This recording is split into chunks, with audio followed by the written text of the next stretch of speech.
चलिए स्टार्ट करते हैं। पहला क्वेश्चन है, हाल ही में आयुष्मान भारत दिवस कब मनाया गया है? तो अभी 23 अप्रैल को आयुष्मान भारत दिवस मनाया गया। तो उस क्वेश्चन का बे ऑप्शन सही है। हर साल 23 अप्रैल को ये आयुष्मान भारत दिवस मनाया जाता है। इसका उद्देश्य भारत सरकार की महत्वाकांक्षी योजना आयुष्मान भारत योजना, जो आयुष्मान भारत प्रधानमंत्री जन आरोग्य योजना है, इसके लाभों के बारे में और इसके लक्ष्य के बारे में जागरूकता बढ़ाना है।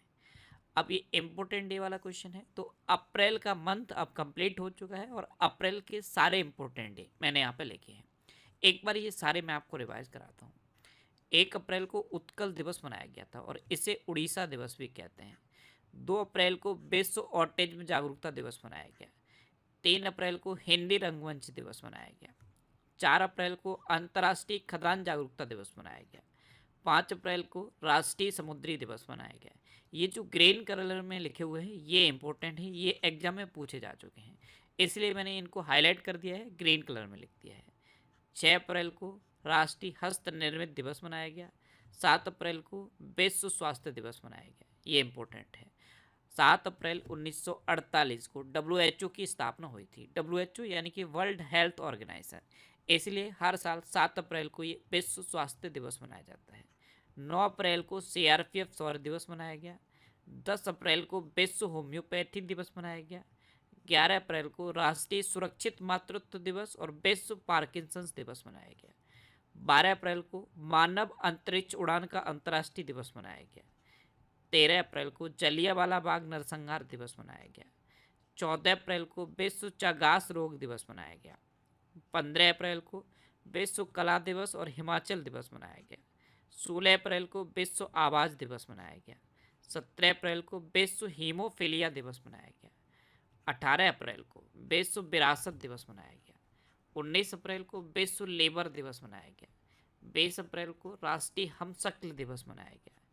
21 अप्रैल को राष्ट्रीय सिविल सेवा दिवस और विश्व रचनात्मकता और नवाचार दिवस मनाया गया। 22 अप्रैल को अंतर्राष्ट्रीय मातृ पृथ्वी दिवस मनाया गया। इसे वर्ल्ड अर्थ डे भी कहते हैं।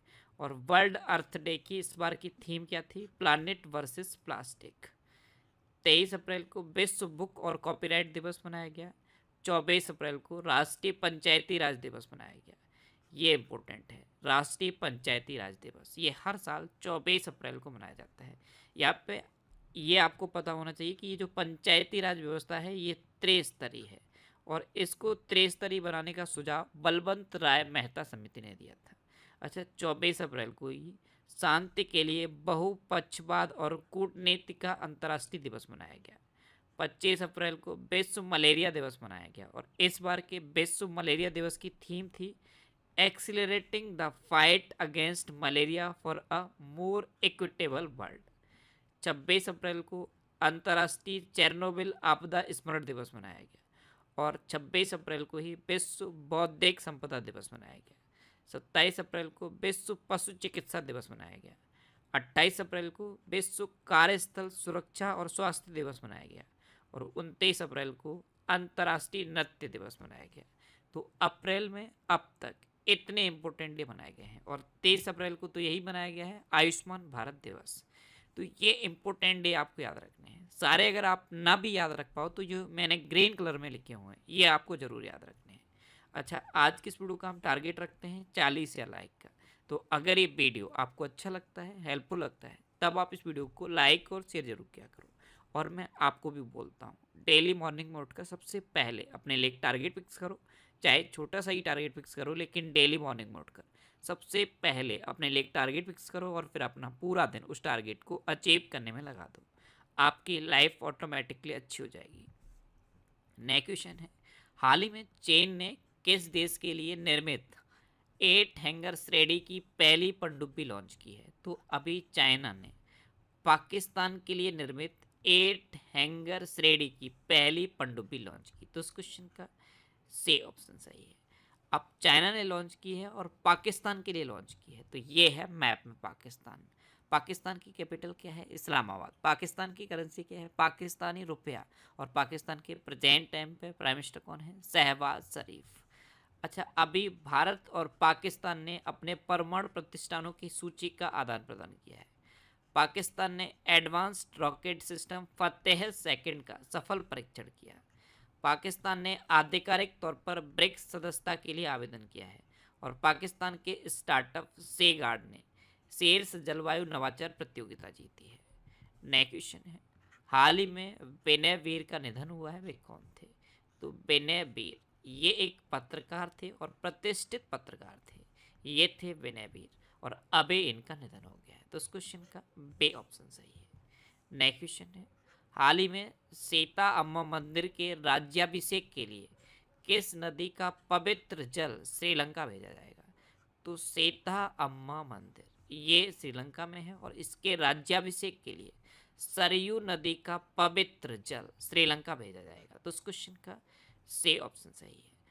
राम मंदिर ट्रस्ट और अयोध्या प्रशासन मिलकर सरयू नदी के पवित्र जल को सीता अम्मा मंदिर के राज्याभिषेक के लिए श्रीलंका भेजेंगे। अब श्रीलंका, तो ये है मैप में श्रीलंका। श्रीलंका से अभी ये कच्छदीवु द्वीप इम्पोर्टेंट है, ये अभी बहुत ज़्यादा चर्चा में रहा था। भारत और श्रीलंका के बीच में जो पाक खाड़ी है यानी कि पाक स्टेट है, यहाँ पे कच्छदीवु द्वीप है और इसको श्रीलंका को दे दिया गया था। हालांकि भारत भी इसका यूज करता है और श्रीलंका भी इसका यूज करता है, लेकिन इसको श्रीलंका को दे दिया गया था। तो अभी ये बहुत ज़्यादा चर्चा में रहा था, तो ध्यान रखना भारत और श्रीलंका के बीच में है कच्छदीवु द्वीप। नेक्स्ट क्वेश्चन है, हाल ही में क्रिटिकल मिनरल शिखर सम्मेलन कहाँ शुरू हुआ है? तो क्रिटिकल मिनरल शिखर सम्मेलन ये अभी नई दिल्ली में शुरू हुआ। तो उस क्वेश्चन का बे ऑप्शन सही है। नेक्स्ट क्वेश्चन है, हाल ही में एशियाई अंडर-20 एथलेटिक्स चैंपियनशिप 2024 में भारत ने कितने पदक जीते हैं? तो एशियाई अंडर-20 एथलेटिक्स चैंपियनशिप अभी ये 24 अप्रैल से 27 अप्रैल तक दुबई में हुई है और इसमें अपने देश भारत ने 29 मेडल जीते हैं। तो इस क्वेश्चन का सी ऑप्शन सही है। इन 29 मेडल में 7 गोल्ड मेडल हैं और 11 ब्रॉन्ज और 11 सिल्वर मेडल हैं। इस तरह से भारत ने एशियाई अंडर-20 एथलेटिक्स चैंपियनशिप में टोटल 29 मेडल जीते हैं। ध्यान रखना, ये जो एशियाई अंडर-20 एथलेटिक्स चैंपियनशिप है ये कहाँ पे हुई है? ये दुबई में हुई। नेक्स्ट क्वेश्चन है, हाल ही में किसे गोल्ड मैन एनवायरमेंटल पुरस्कार 2024 दिया गया? तो ये आलोक शुक्ला को दिया गया है। तो इस क्वेश्चन का ए ऑप्शन सही है। गोल्ड मैन एनवायरमेंटल पुरस्कार 2024 ये आलोक शुक्ला को दिया गया है और इस पुरस्कार को ग्रीन नोबल पुरस्कार भी कहते हैं। ये हैं आलोक शुक्ला और इन्हीं को गोल्ड मैन एनवायरमेंटल पुरस्कार 2024 दिया गया है। अच्छा, अभी WFI एथलीट पैनल के अध्यक्ष नरसिंह यादव चुने गए। AMU की पहली महिला कुलपति नईमा खातून नियुक्त हुई। भारत के गीता सबरवाल को इंडोनेशिया में UN की स्थानीय समन्वयक नियुक्त किया गया। LGBTQ+ समुदाय पर केंद्र सरकार की समिति का प्रमुख राजीव गौबा को नियुक्त किया गया। भारत में ओपन AI का पहला कर्मचारी प्रज्ञा मिश्रा को नियुक्त किया गया। सांख्यिकी और कार्यक्रम कार्यान्वयन मंत्रालय के अतिरिक्त सचिव सौरभ गर्ग बने हैं और भारत पे ने नलिन नेगी को अपना नया CEO नियुक्त किया है। नेक्स्ट क्वेश्चन है, हाल ही में IBMA के नए अध्यक्ष कौन बने? तो IBMA यानी कि इंडियन वैक्सीन मैन्युफैक्चरर्स एसोसिएशन, इसके नए अध्यक्ष अभी कृष्णा एला बने हैं। तो इस क्वेश्चन का सी ऑप्शन सही है। ये हैं कृष्णा एला, ये भारत बायोटेक के संस्थापक हैं और यही अभी इंडियन वैक्सीन मैन्युफैक्चरर्स एसोसिएशन के नए अध्यक्ष बने। नेक्स्ट क्वेश्चन है, हाल ही में हमजा यूसुफ ने किस देश के प्रथम मंत्री के पद से इस्तीफा दिया? तो हमजा यूसुफ ये स्कॉटलैंड के प्रथम मुस्लिम मंत्री थे और इन्होंने अभी अपने पद से इस्तीफा दे दिया। तो इस क्वेश्चन का बे ऑप्शन सही है। ये थे स्कॉटलैंड के प्रथम मंत्री हमजा यूसुफ और अभी इन्होंने अपने पद से इस्तीफा दिया है। नेक्स्ट क्वेश्चन है, हाल ही में उत्तराखंड सरकार ने पतंजलि आयुर्वेद के कितने प्रोडक्ट्स पर मैन्युफैक्चरिंग लाइसेंस सस्पेंड किया है? तो उत्तराखंड सरकार ने अभी पतंजलि आयुर्वेद के 14 प्रोडक्ट्स का मैन्युफैक्चरिंग लाइसेंस सस्पेंड कर दिया है। तो इस क्वेश्चन का ए ऑप्शन सही है। आपको पता है अभी पतंजलि के खिलाफ सुप्रीम कोर्ट में केस चल रहा है और सुप्रीम कोर्ट के सामने बाबा रामदेव ने माफ़ी भी मांगी है। उसके बाद अब उत्तराखंड सरकार ने पतंजलि आयुर्वेद के 14 प्रोडक्ट्स का लाइसेंस सस्पेंड कर दिया है। जो मैन्युफैक्चरिंग लाइसेंस होता है उसको सस्पेंड कर दिया गया है और इसको सस्पेंड करके ये रिकॉर्ड सुप्रीम कोर्ट के सामने भी पेश किया गया है। ये 14 प्रोडक्ट हैं, इनका मैन्युफैक्चरिंग लाइसेंस अभी उत्तराखंड सरकार ने सस्पेंड किया है। नेक्स्ट क्वेश्चन है, हाल ही में किसने offline QR code based scan and पे सेवा लॉन्च की? तो अभी क्रेड ने offline QR code based scan and पे सेवा लॉन्च की। तो इस क्वेश्चन का सी ऑप्शन सही है। नेक्स्ट क्वेश्चन है, हाल ही में किस देश के वैज्ञानिकों को 90 मिलियन वर्ष पुराना शाकाहारी डायनासोर मिला? तो अभी अर्जेंटीना के वैज्ञानिकों को 90 मिलियन वर्ष पुराना शाकाहारी डायनासोर मिला। तो उस क्वेश्चन का बे ऑप्शन सही है। अब अर्जेंटीना, तो ये है मैप में अर्जेंटीना। अर्जेंटीना की कैपिटल क्या है? Buenos Aires. अर्जेंटीना की करेंसी क्या है? अर्जेंटीना पैसो। और अर्जेंटीना के प्रेजेंट प्रेसिडेंट कौन है? Javier Milei. कौन है? Javier Miley. नेक्स्ट क्वेश्चन है, हाल ही में किस राज्य सरकार ने नीलगिरी तहर के संरक्षण के लिए 3 दिवसीय सर्वेक्षण शुरू किया? तो अभी तमिलनाडु सरकार ने लुप्त प्राय नीलगिरी तहर के संरक्षण के लिए 3 दिवसीय सर्वेक्षण शुरू किया है। तो उस क्वेश्चन का सी ऑप्शन सही है। अब तमिलनाडु, तो ये है मैप में तमिलनाडु। तमिलनाडु कैपिटल क्या है? चेन्नई। तमिलनाडु के चीफ मिनिस्टर कौन है? M.K. स्टालिन। और तमिलनाडु के गवर्नर कौन है? R.N. रवि। अभी तमिलनाडु सरकार ने परिवारों के उत्थान के लिए नेंगल नालामा योजना शुरू की। तमिलनाडु के मुख्यमंत्री ने एक राष्ट्र एक चुनाव और परिसीमन प्रक्रिया के खिलाफ प्रस्ताव पेश किया है। आदिवासी महिला श्रीपति तमिलनाडु की सिविल जज बनी है। हुंडई और IIT मद्रास तमिलनाडु में हाइड्रोजन इनोवेशन वैली स्थापित करेंगे। और टाटा पावर ने तमिलनाडु में 7,000 करोड़ रुपए के निवेश की घोषणा की है। नेक्स्ट क्वेश्चन है, हाल ही में किसने 26 में नौसेना प्रमुख के रूप में कार्यभार संभाला? तो दिनेश कुमार त्रिपाठी ने अभी 26 में नौसेना प्रमुख के रूप में कार्यभार संभाला। तो इस क्वेश्चन का सी ऑप्शन सही है। अभी तक हमारे नौसेना प्रमुख थे एडमिरल R. हरि कुमार, ये अब रिटायर हो गए हैं और इनके बाद अब 26 में नौसेना प्रमुख के रूप में दिनेश कुमार त्रिपाठी ने कार्यभार संभाला है। ये है हमारे 26वें नौसेना प्रमुख दिनेश कुमार त्रिपाठी। नेक्स्ट क्वेश्चन है, हाल ही में कैसे इंडियाज न्यूक्लियर टाइटन्स नामक पुस्तक प्राप्त हुई है? तो ये हमारे विदेश मंत्री S. जयशंकर को प्राप्त हुई। तो इस क्वेश्चन का बे ऑप्शन सही है। ये है बुक इंडियाज न्यूक्लियर टाइटन्स। इस बुक का जो संपादन किया है वो सौम्या अवस्थी और श्रभना बरुआ ने किया और ये बुक अभी विदेश मंत्री S. जयशंकर को प्राप्त हुई है। अब लास्ट वीडियो के क्वेश्चन का आंसर। लास्ट वीडियो में मैंने आपसे क्वेश्चन पूछा था कि गैरी कर्स्टन किस देश की वनडे और T20 टीम के कोच बने? तो अभी पाकिस्तान की वनडे और T20 टीम के कोच बने हैं गैरी कर्स्टन। जब भारत ने वर्ल्ड कप जीता था उस टाइम गैरी कर्स्टन ही भारत के कोच थे। 2011 में जब महेंद्र सिंह धोनी की कप्तानी में भारत ने वर्ल्ड कप जीता उस टाइम भारतीय टीम के कोच थे गैरी कर्स्टन और ये अब पाकिस्तान की वनडे और T20 टीम के कोच बने हैं। तो इस क्वेश्चन का सी ऑप्शन सही था और लगभग सभी स्टूडेंट्स का आंसर सही दिया। मोस्टली स्टूडेंट्स के बारे में डिटेल में लिखा। मैं आपको एक बार फिर बोलूँगा, क्वेश्चन के बारे में आपको जितना ज़्यादा से ज़्यादा पता हो आप लिखा करो, क्योंकि जो चीज़ें आप लिख देते हो फिर उन्हें आप कभी नहीं भूलते। अच्छा, ये इस तरह से आप डिटेल में आंसर लिखा करो। ये जो आंसर लिखा है ये भारती कश्यप का आंसर है। मैं हर दिन एक आंसर को सिलेक्ट करता हूँ। मैं सारे कमेंट नहीं पढ़ पाता, लेकिन जितने भी कमेंट पढ़ता हूँ उसमें से जो बेस्ट, जो डिटेल्ड आंसर होता है उसको मैं यहाँ पे रखने की कोशिश करता हूँ, जिससे कि आपको भी आइडिया लगे किस तरह से डिटेल में मुझे आंसर लिखना है। अगर कभी भी आपको ऐसा लगे कि मेरा क्वेश्चन का आंसर सबसे ज़्यादा डिटेल में था और सर ने नहीं पढ़ पाया, तो आप उसका स्क्रीनशॉट क्लिक करो और मुझे इंस्टाग्राम पे भेजो। मैं डेफिनेटली आपका आंसर पढ़ूंगा। अच्छा, ये मैंने अप्रैल के 4th वीक के करेंट अफेयर्स का पूरा डिटेल्ड वीक का वीडियो बना दिया है, पूरे बेक के करंट अफेयर्स का वीडियो है। इस वीडियो को आप देख लीजिए, ये इस वीडियो का थंबनेल है और थंबनेल से ही आपको कई क्वेश्चन रिवाइज हो जाएंगे। ये इमेज किसकी है? उसेन बोल्ट की है।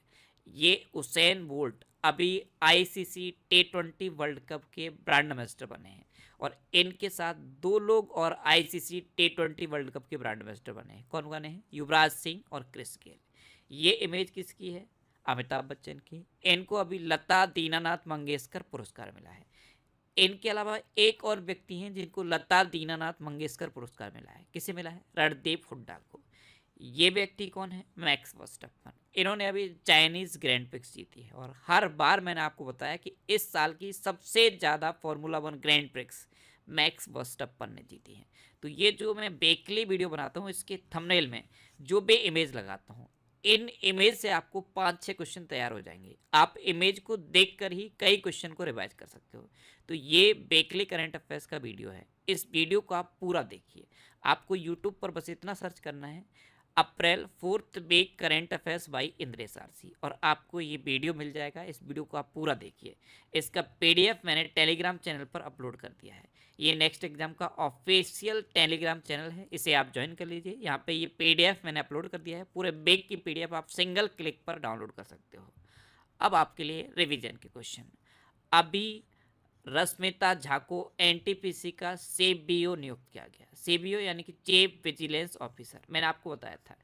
एक होता है सीईओ यानी कि चीफ एग्जीक्यूटिव ऑफिसर, एक होता है सीएफओ यानी कि चीफ फाइनेंशियल ऑफिसर, एक होता है सीओओ चीफ ऑपरेटिंग ऑफिसर, और ये क्या है? सीबीओ यानी कि चीफ विजिलेंस ऑफिसर। अभी सूखे और बेसर गर्मी के कारण कर्नाटक में लक्ष्मण तीर्थ नदी सूख गई है। एलेजांद्रा मारिसा रोड्रिग्स ने मिस यूनिवर्स ब्यूनस आयर्स का खिताब जीता है। ये 60 वर्ष की उम्रों ने इन्होंने ये खिताब जीता। एएमयू की पहली महिला कुलपति नईमा खातून नियुक्त हुई हैं। केज मानवतावादी सम्मान 2021 रतन टाटा जी को मिला है। यह मैं आपको हर बार बता रहा हूँ, 2023 का जो केज मानवतावादी सम्मान है वो बिल गेट्स को मिला है। ये जो रतन टाटा जी को अभी मिला है ये 2021 का केज मानवतावादी सम्मान है। अच्छा, आईसीसी T20 वर्ल्ड कप का ब्रांड एम्बेसडर उसेन बोल्ट को नियुक्त किया गया। और अभी मैंने आपको बताया उसेन बोल्ट के साथ युवराज सिंह और क्रिस गेल को भी नियुक्त किया गया है। इराक की संसद ने समलैंगिक संबंध को अपराध ठहराने वाला विधेयक पारित किया है।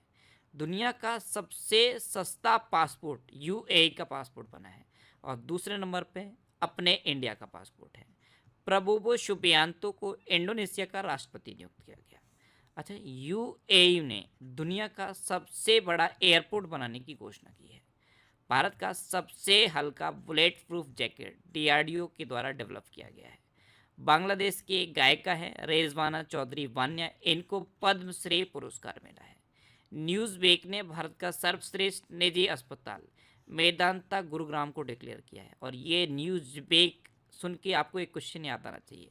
न्यूज़ वीक एक मैगजीन है और इसके कवर पर भारत की प्रधानमंत्री इंदिरा गांधी का फोटो छपा था और इंदिरा गांधी के बाद अब दूसरे प्रधानमंत्री बन गए हैं नरेंद्र मोदी, जिनका फोटो न्यूज़ वीक के कवर पर छपा है। आईआईटी गुवाहाटी द्वारा innovative 3D printed dummy wallet unit का अनावरण किया गया। मोहम्मद सलेम ने 2024 world press photo of the year पुरस्कार जीता है। इसके बारे में मैंने डिटेल में बताया था। एक फिलिस्तीनी महिला का इन्होंने फोटो क्लिक किया, मोहम्मद सलेम ने। ये रॉयटर्स के पत्रकार हैं, एक कैमरामैन है, रॉयटर्स के लिए काम करते हैं। और ये फिलिस्तीनी महिला एक अस्पताल के मुर्दा घर के बाहर अपनी मृत भतीजी को गोद में लिए बैठी थी। उस इमेज की वजह से मोहम्मद सलेम को ये 2024 world press photo of the year पुरस्कार मिला है। अच्छा, इंडिया टुडे की एआई एंकर सना ने वैश्विक मीडिया पुरस्कार जीता है। डेटा ट्रैफिक के मामले में विश्व का सबसे बड़ा मोबाइल ऑपरेटर रिलायंस जियो बना है। और सेन वॉटसन के द्वारा लिखित पुस्तक द बिनर्स माइंडसेट का विमोचन हुआ है। अब आपके लिए आज का क्वेश्चन है, इसाक डार किस देश के नए प्रधानमंत्री बने हैं? 4 ऑप्शन दिए गए हैं।